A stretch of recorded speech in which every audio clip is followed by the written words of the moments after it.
Hello, welcome back to my channel, Chat with Jesus Loves All. I'm really happy to be joined again by my little sister in Jesus, Dawn, of Drawing Closer to Christ.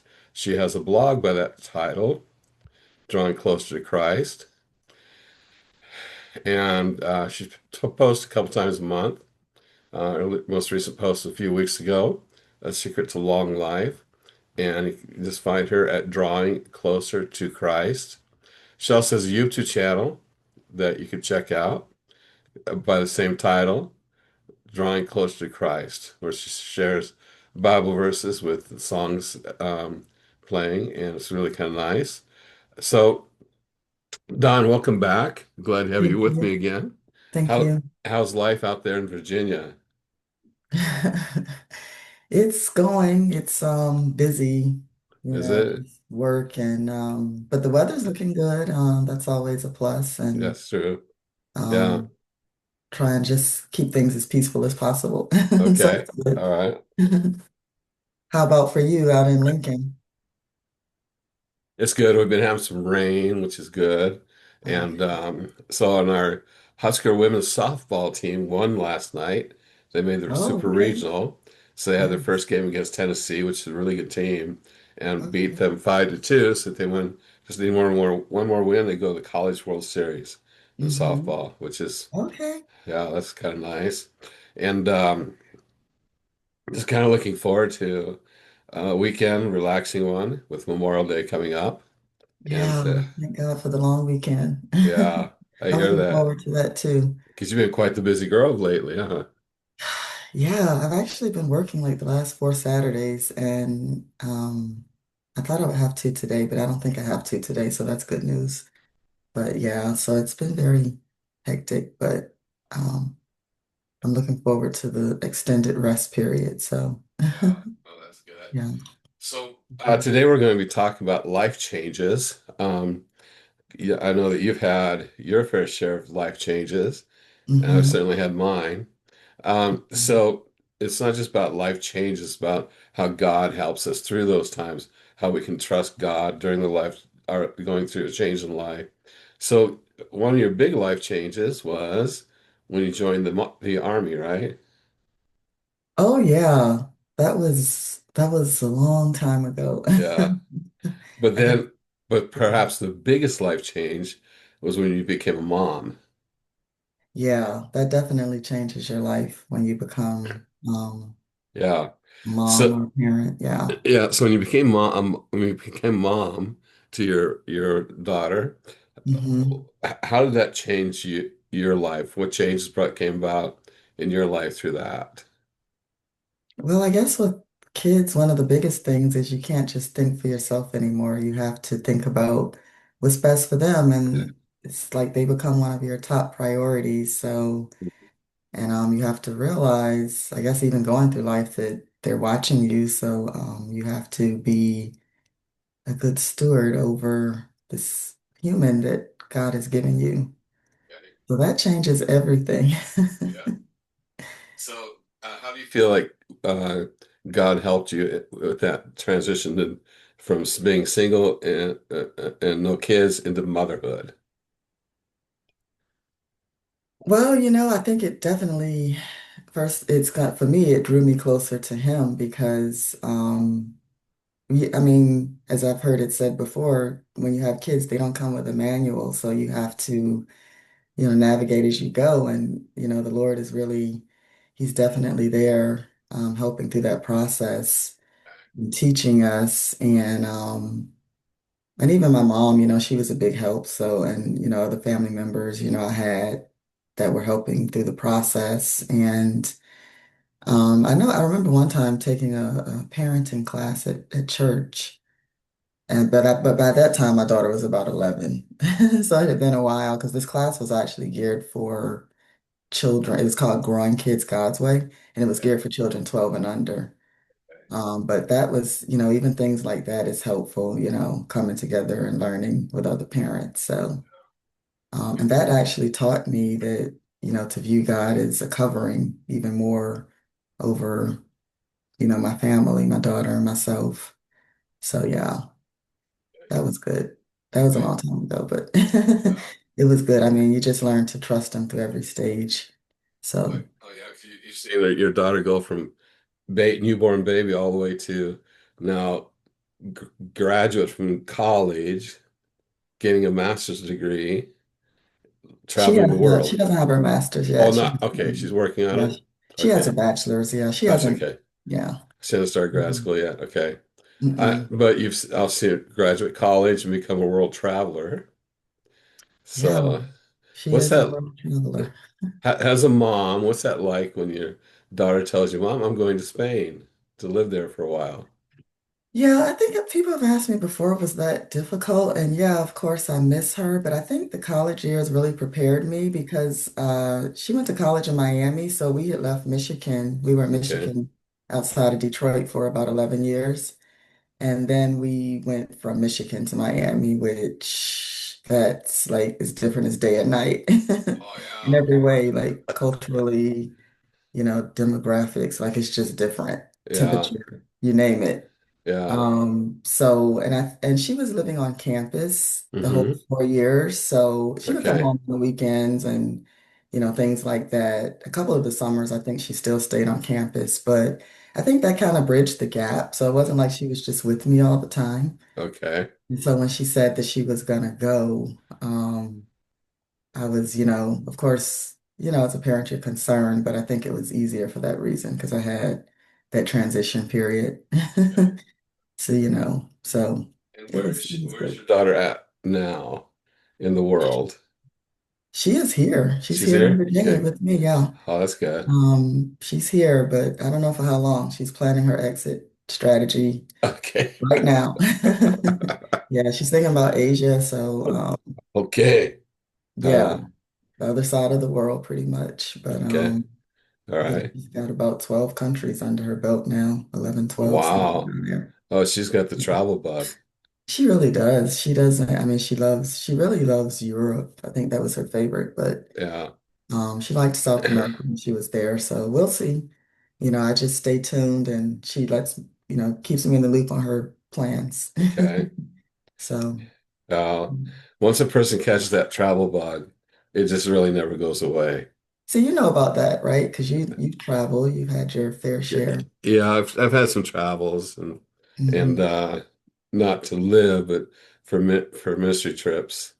So yeah, it's once once a person gets into that, it just never gets out of your blood, so to speak. It's kind of like just it's like Yeah. it especially when for me it was like more because I was connected with ministry and it really broadened my understanding of John 3:16 when Jesus said, "For God so loved the world that he gave his one only son." It's like because it expanded my understanding of what God first so loved the world. Because I've been able Hmm. to share the gospel in Romania and France and Brazil and Mexico, and also traveled to other countries and things like that. And also with my ministry for refugees and immigrants here in Lincoln, Hmm. and meeting people from all over the world and trying to share Jesus with them. It's really just expanded my understanding when Jesus said, "For God so loved the world," Yes. because we can kind of get to thinking to just of our own little group, One little group, yeah. but Mhm. Yeah. God has his eye on the whole world, people all over the world. Yeah, Mhm. Yeah. yeah, yeah. So when you left the army to become a civilian, were you a Christian at that time? I mean, I accepted Christ when I was 9, Okay, and was baptized at a Wednesday night prayer meeting in okay, a little church in Portsmouth, Virginia, okay, which is where I was born and raised, Portsmouth, Virginia, which I okay, live in the area now. I live in Chesapeake, Virginia, but Portsmouth is like a neighboring city. okay, So, it's the Hampton Roads area. I don't know, it's like 7 different cities, I think, that make up Hampton Roads. okay, Most people have heard of Virginia Beach and Norfolk, um, okay, probably more than Portsmouth. okay. All right. Or even Chesapeake, but because they're the bigger cities. But So yeah, I how do you feel like your faith helped you in that adjustment from military life to civilian life? Well, that's the thing I was gonna say. I mean, I was in my 20s back then. Okay. I'm heading for 50 now, but that's when I say this was a long time ago. It was a long time ago, but Okay. I wasn't really, I feel like I really, really started getting closer to the Lord maybe in my late 20s Okay. is when I really, and I was almost 21 when I had my daughter, Okay. but probably my late 20s is when I really started getting closer. And I've always considered myself a Christian, but really close to God, I think that started happening later in my 20s. So, That's kind of something that I found is that when people get in their 20s, people grew up going to church and who really have kind of like maybe even a coming to Christ as a child or a teen, when they get in their 20s, it's kind of a time when it's like they decide this is for me. hmm This is mine. yeah. Yeah. And yeah. So you went from Michigan to Miami. hmm What helped you in that trend? Because that, like you said, that's a big change, not just weather-wise, but Culturally, everything. Miami has Mhm. all those different cultures there, It does.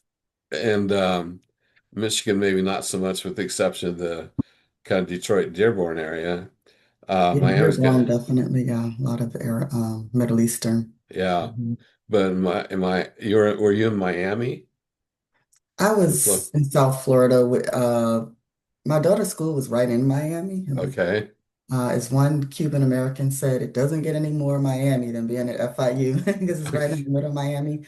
But okay, I lived in Hollywood, Florida for about 2 years, and I lived in Dania Beach for about 2 years, which they're about 45 minutes from Miami. So yeah, okay, it's like in between Fort Lauderdale and Miami where I was living. So okay. yeah, I guess that area. So when you moved to Florida, when you lived there, how did God help you with that transition? Wow, I trust, I mean, that was just a whole journey of like day by day trusting him in every way. It was expensive down there, so I always felt like, wow, like money's low and I moved like 4 times in 4 years in search of cheaper rent, which looking back, that was probably not the best thing to do because it's just expensive. There's no way around it down there. I don't know if I really did research. I was just like, yeah, we're leaving snowy Michigan. So I was glad to go. But I mean, Miami, like life was so hectic down there to me because I'm more of a laid back person. And it was just it was hectic. It was very competitive. And so I just learned to really draw closer to God because I would be so happy at the end of the hectic day to go back home and to just have that little sanctuary where I could just connect with him and just really unwind. So and relationships were different because I will say suburban Michigan. I lived outside of Detroit, so a Detroit suburb, Shelby Township. It's a whole lot different than Miami. Like it's harder to connect with people and people have their different communities because people are from different countries. So they kind of like build communities, within their country. And um, actually Americans, I feel like are the minority. Even though people might have been there for 30 or 40 years, they won't just always say, well, I'm American. And some people will. They might say I'm American, but so I don't know. It was harder to connect. So I really had to just trust God, and my coworkers were great. I worked with, that was probably gonna be my little family away from home because I think I was like the only one in the department who was American, but they were great. And it was just really nice meeting people from around the world. I always feel like Miami's like a different country within the country of America. Yeah, Because it's just so diverse and you meet a lot of people from everywhere. And I loved it because people didn't mind talking about where they were from. So you could ask them, they didn't like get offended or anything. They were always ready to talk about, their culture or where they were from. So I really liked that. But it was hectic and it was totally different from Michigan. So I really just had to pray and ask God to help me um, to maintain, who I was in him and to just, stay focused and trust him with everything, rent included. Yeah, So, yeah. that's like in my city, Lincoln. I've kind of feel like I've changed as Lincoln has changed in the sense that when I was a teenager, there's almost no diversity at all, hardly any other Mm, cultures. But in the 1980s, the government brought a few refugees from Vietnam here, and that went really well, and they kept bringing more and more and more. And now hmm it's like our public school system has children from over 120 different languages, 120 different first languages, the Wow. children who go to are in our school system. And I've been privileged to meet people from many different cultures all over the world. And Mm, it's like if I go to I like the which I don't, but if I were to go to Walmart, because that's shopping, yeah. Um, but hmm it'd be like being here. It'd be like it'd feel like going into an international airport. hmm So seeing people from the Middle East, from Southeast Asia, from South America, all over the world. It's like, hmm yeah. So then you moved from Florida back to Virginia. Yes. That was a change. What was that change like for you? It was like an exhale. I came back to mom, so that alone was comforting. Okay. But And then did you have a job lined up when you moved or not? I did not, and that was the interesting thing because I left in November 2019. I left Florida and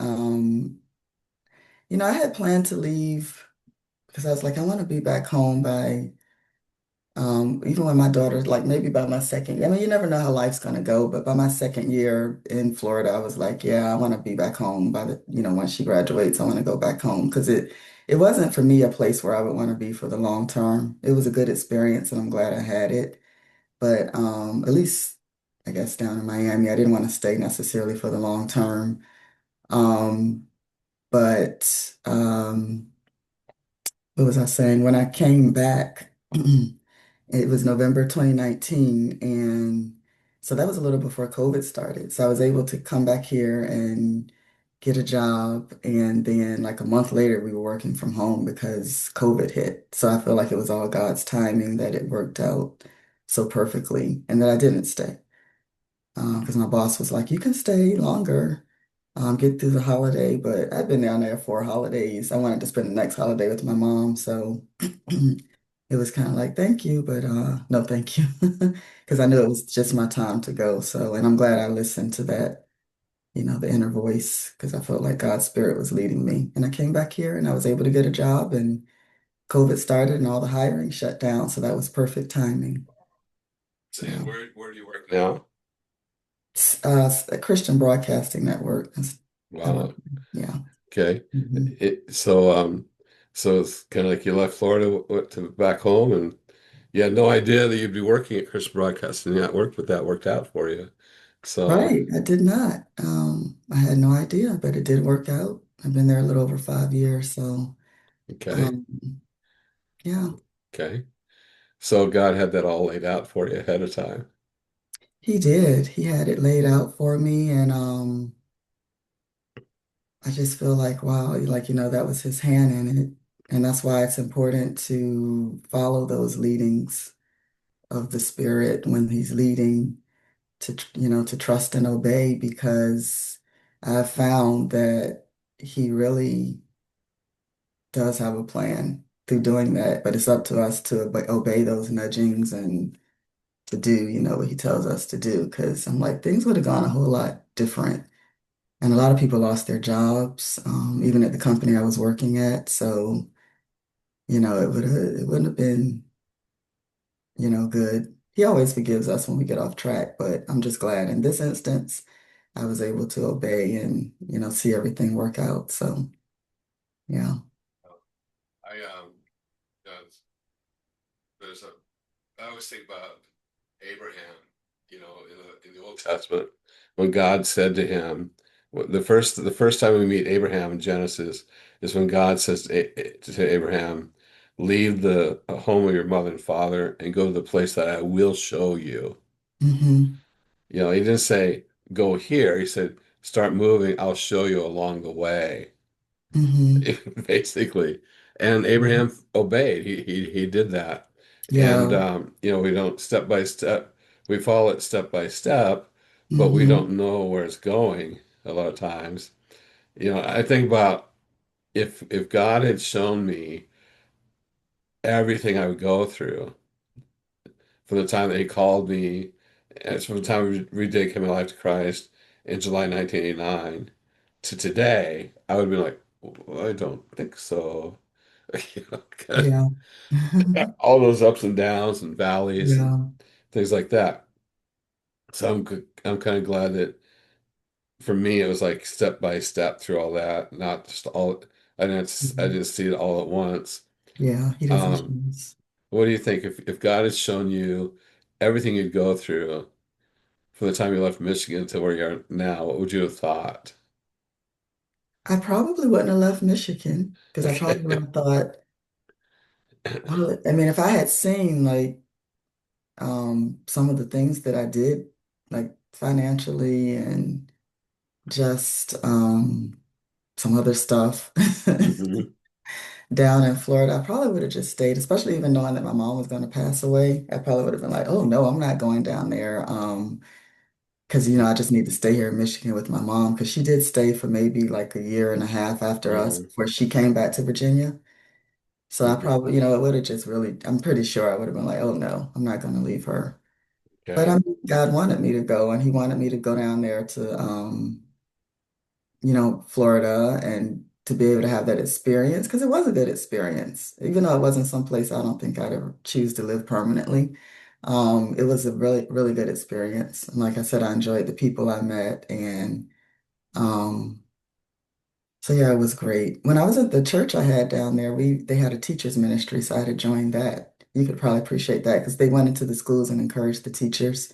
Like we would bring them breakfast and things like that, set up in the teachers' lounge. So I actually got to participate in that, which was really nice. Yeah. Yeah, that's teachers love food. I remember Yeah. during COVID, my church, we we adopted different schools to try Hmm. to be encouraged to the teachers during that COVID year. And since at that time I taught a class from moms from other countries at the school, elementary school, there's kids go. Hmm. My school was one of those schools, and anytime we had, like about once a month, we'd have snacks, that were provided. And so I'd send out the email, okay, there's such and such in the teacher's lounge. They'd be gone like within 2 hours, the whole thing, all of it's gone. So, Yeah, yeah. yeah, They need their energy. Teachers need their energy. yes, You got they to deal did. with all the Yeah, they students, did. all the parents, everything. Uh, So yeah. the the COVID year was one I would never want to repeat. Hmm. Um, but I think it's kind of like a good example to me of just how being flexible in following God's leading. And um, that's kind of like I remember before my first trip to Romania in 1997, it was in Hmm. March 1997, we had a training. And the two guys who came down who came to do our training to help us prepare said the first thing they said was the key phrase is be flexible because you'll plan things and nothing's going to go as planned. You have to Hmm. adapt as you go. So Yeah. they said be flexible, and that stayed in my mind. And I was like, that's really been kind of like a phrase that has stayed in my mind as I go through life with Jesus and trying to follow his lead of be flexible. Yeah, for Yeah, sure. I like that. because it's kind of like we kind of tend to want to have that straight line, smooth sailing. But You know, Not, no, it's not. not. When you really want to have a life that's surrendered to Him, you have to be flexible. Yeah, I like that. I might have to put that on a sticky. Be flexible. yeah. And I'm kind I'll put a sticky up in a heartbeat on my desk. I see it. okay, Be flexible. kind of reminds me Yeah. too, like the when I was in Bible college and the Pentateuch. That's the first five books of the Bible. When the Pentateuch professor, that was back in the days of overhead and transparencies before PowerPoint and all that. And he put one map, transparency is the map of the Bible lands. hmm And then the what he put over that was just a line that was kind of all over the place that showed hmm the journeys of Abraham after God called Abraham and said, leave the home of your mother and father. Put that over the map of the Bible lands. And he said, ladies and gentlemen, God does not always lead in a straight line. Yeah. And I got that message. And that's certainly true for me over the years. Yeah. But it comforts me to know that the one who's leading, Jesus, as the Bible says, he's the same yesterday, today, forevermore. That hmm he's eternal. He's um, so he doesn't change in his character. He's the eternal God the Son. There's God the Father. They are eternal. So they know, and I think about it this way, like they are with me now and 5 years from now at the same time hmm because God is eternally present. Yeah. He's not, God created time for us, Right. but it does not have the boundaries of time. Right. So God is with us now and 5 years from now at the same time. Wow. That's mind blowing, right? It is. So it's like he already knows how it's all going to play out. So hmm that kind of like, but we need to step out into that, take those steps of faith. And so yeah, so one thing about life changes is like they can be exciting. They can also cause some fear, hmm uncertainty. And that's when I have to remember go to Jesus. hmm So yeah. Yes. Yeah, I totally agree. Trusting him looks different at different times of our life. I mean, depending on the circumstances, but I feel like the basis is always the same, surrender. Like Yeah. no matter what it is that you're having to trust him with, because some people, we all go through different things, and sometimes the things we're trusting him with are harder than other things, but regardless of what it is, surrender is key. Just surrendering to him and being willing to let him lead. Be flexible, like you said, because that's the way. And getting that intimacy with him and being willing to pray about everything has really helped me, no matter how small it is. Just being willing to have that ongoing dialogue with God.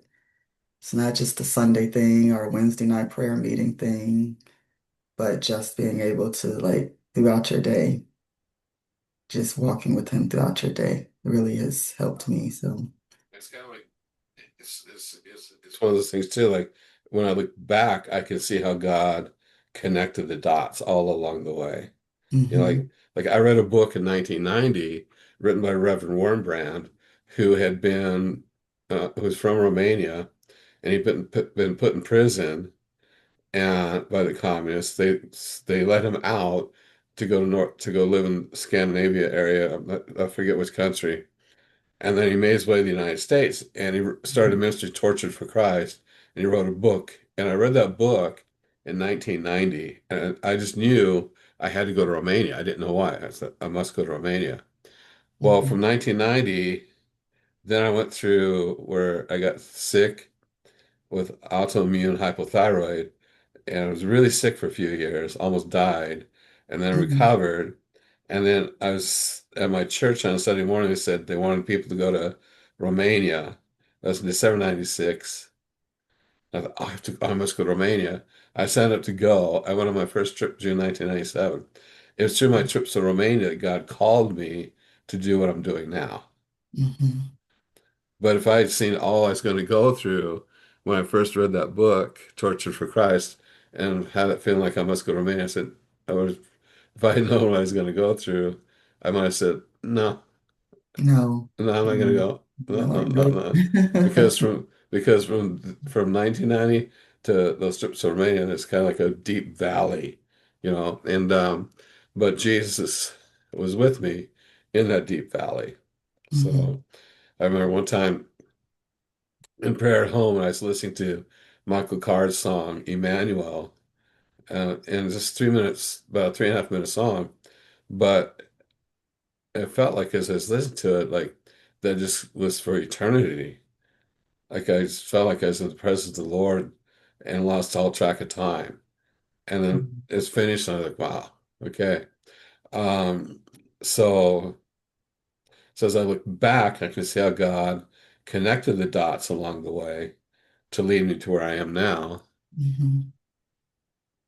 Would I have wanted to go through all that at the start? No, but I'm glad that I did Hmm. because I think about all the lives that I've been able to, all the people I've been able to share Christ with, Hmm. and things like that. Yeah. Yeah. So, Yeah, so it's tough, but I mean, this life we're living is pretty short, especially yeah. compared to eternity. And Oh I think yeah. once you get that, especially like when you lose someone close to you, for me, it's like, wow, my life here really is going to come to an end. Yeah. It's like when your parents are gone, it's like I don't know. I don't know if it's just me or what, but it's like, wow, you really do have to make every day count because eternity is what's going to be most important because that's eternity. So we need to really be surrendered to God here to do, what He wants us to do and make it count. Yeah. So, That's true. you That's so know. true. That's really been on my mind a lot because I've got some years on you. So eternity is kind of getting more and more a real thought to me Hmm. that because I tell my students I'm 22, but that's a joke. Yeah. They just laugh. They never believe it. But I'm actually going to be 65 anyway. So yeah. Yeah. Um, so Don, Memorial Day weekend is upon us, and Monday Mhm. is Memorial Day. Do you have Memorial Day plans, or are you just going to chill out? I don't have any immediate plans, so I guess I will say I'm gonna chill out. I've been doing some organizing. I guess it's not exciting, but I've been trying to do some organizing around the house, so I'll probably continue that. And I don't know, there's another, my daughter was an art history major, but so she likes history, but I think I've been getting a better appreciation for history because it's always compelling to me to be able to think that these people lived in a certain time and they left this, and now we're able to touch it or learn about their lives.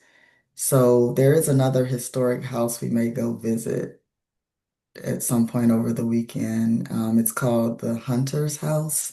And it was the man who lived there with his family. He was a cardiologist. This is in Norfolk, Virginia. So it's pretty cool. They have a few of those, I guess, in Norfolk.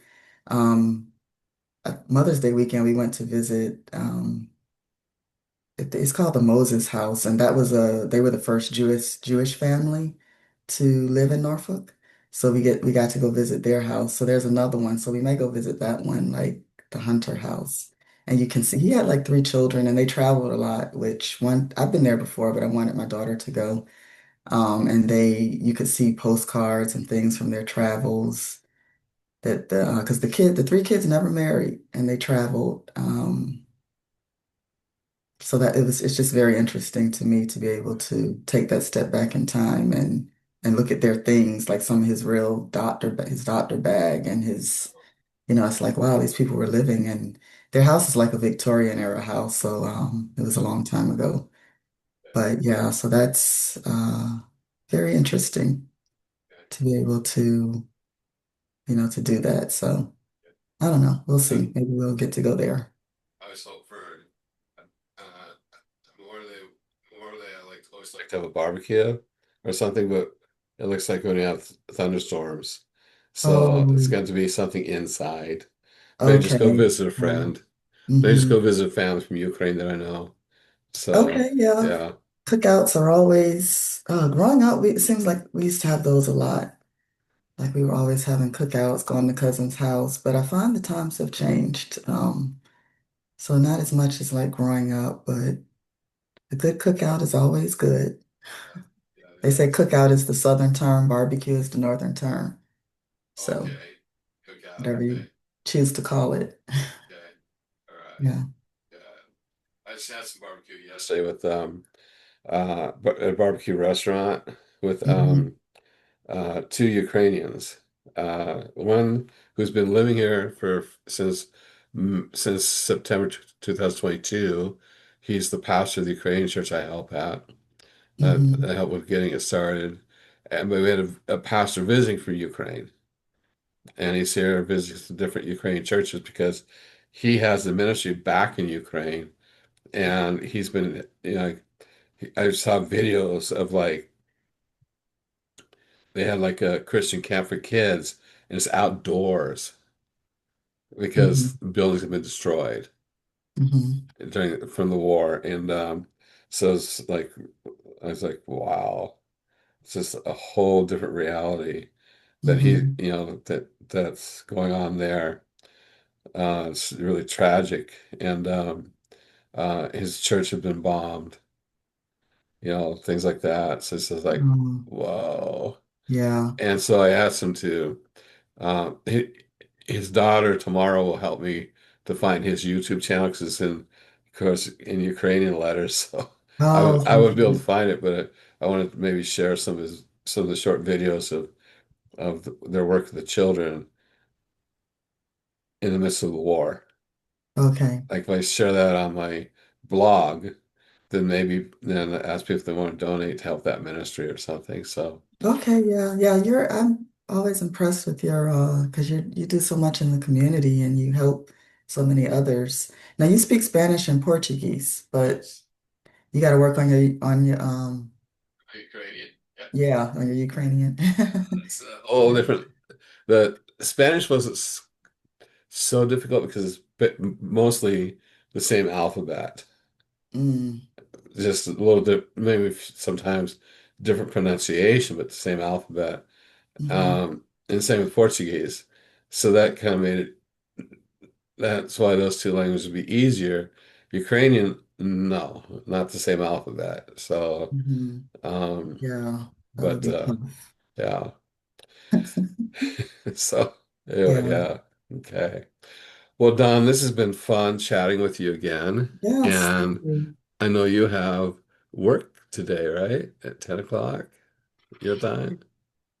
Probably study, but Oh, study. Okay. I think I'll be able to get out of the work today, hopefully. But Okay. definitely probably some studying and yeah, Yeah. but it's been lovely. Thank you so much for Yeah. having me. I enjoyed So it. thank you for joining me. Um, And I'll share with you what I tell my students is that homework is an exciting opportunity to learn. at home. Yeah. An Homework, exciting opportunity to studying. learn. Yeah. Yeah. Anyway. All right. Well, little Thank sister Dawn, you. so good to see you again. Good to And see you too. Thank yeah, you.